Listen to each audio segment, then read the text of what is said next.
So what is a trust? Do I need one? And any other questions related to that. That's what we're going to talk about in this video right now.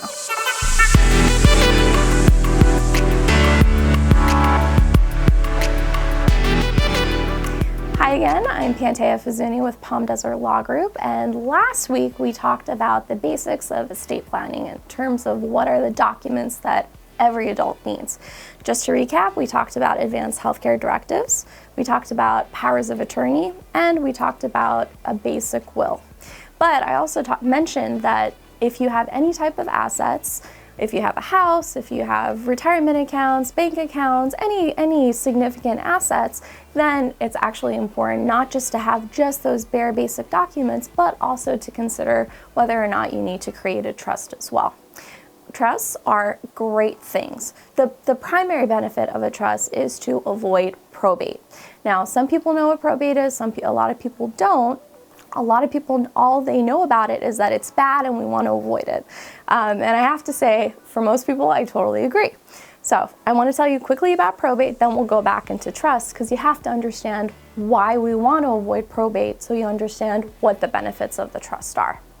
Now, basically, probate is the legal process your assets have to go through when you die with those assets still titled in your name. Now, during our lifetimes, it's super easy to transfer property, right? If we're selling a house, we have a grant deed, we sign, it belongs to someone else. If we're selling our car, it's the same thing. We sign on the pink slip, we transfer it. We can give items away, we can donate, we can burn, we can do whatever we want during our lifetimes. But once we die, we no longer have that ability. So instead, over many years, a couple hundreds of years, lawyers have come up with a very complicated system and way to make sure that we can pass on our assets. And that system is really designed to protect creditors. It's not about protecting your beneficiaries. So there are three things I always talk about that I really hate about the probate process. The first is that it is really slow. So here in California, it takes a minimum of about 12 to 16 months to go through the probate system. That's when it's easy peasy, no conflict, no issues at all. And of course, you can imagine if there's any type of conflict, that could easily stretch out to years. The second thing is that it's really expensive. Now, it's not as bad as a lot of people think. Some people think it's 50% or 40% of your estate just goes. It's not that bad. But we estimate it's about 5% of your probate estate. Okay, so 5% is not that bad. Definitely not compared to 50 or whatever. But if you think about it, if you have $1 million estate, that could be as simple as a house that's $500,000. By the way, it doesn't matter if it's been paid off or not. It's the fair market value of the house.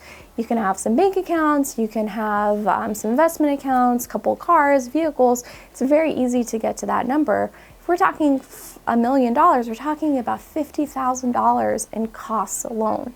And those costs are things that are set by law. It's statutory attorney's fees that are non-negotiable. It's fees for executors, court costs, appraisers' fees, bond fees, so on. If we're talking $500,000 estate, which is super easy, we're talking $25,000 in costs. That's voluntary. Why? Because you are choosing to go through it by not doing any other type of planning. The third is that probate is a completely public process. People can find out what you owned when you died, who's going to inherit from you, when they're going to inherit from you, what they're going to inherit from you.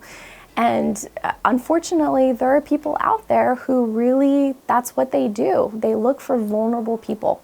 And who are the vulnerable people? Those who are really, really old and those who are really, really young. So our parents who are going to be inheriting, our grandparents, our kids, those are the really vulnerable populations. And if we've got minor kids and something happens to you while they're still minors, the moment they become 18, they're going to get their entire inheritance from you outright without any type of supervision. I don't know about you, but the idea of my 10-year-old inheriting everything my husband and I own the second she turns 18 terrifies me. Again, it's really, really easy to avoid.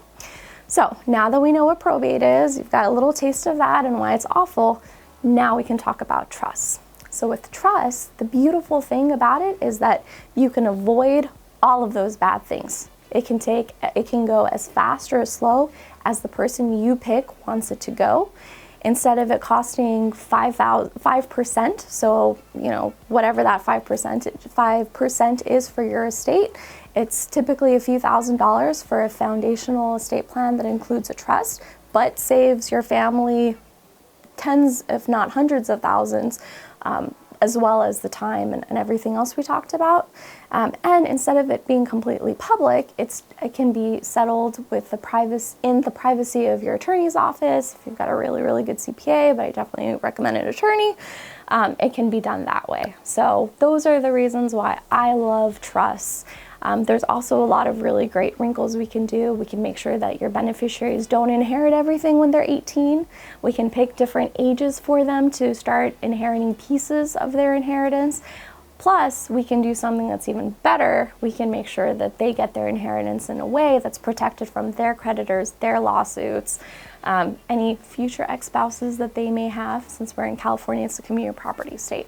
Anyways, I love trusts. I think they're great vehicles, and I think most of us need them. So there you go with that.